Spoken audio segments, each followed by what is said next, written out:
In this video, I'm going to show you how to delete YouTube search history. Now, I'm going to go ahead and explain to you guys that this is applicable both for Android and iOS device. Now, in order for us to proceed, I'm just going to go ahead and tap my profile down here, and then we're going to open or click the gear icon here.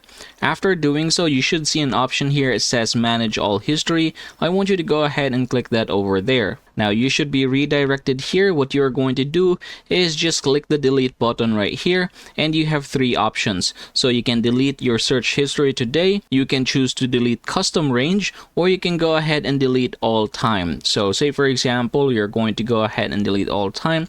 Just go ahead and click that over there, and then you can just go ahead and confirm the action by tapping the delete button down here. Now, say for example, you just want to delete one, you can go ahead and scroll down and look for the history that you want to delete. For example, this one right here, I can go ahead and click the X button there, choose to delete just like so, and you can see that now we have deleted that one. And that, everybody, is how you are going to get this done. I hope this video helps you out.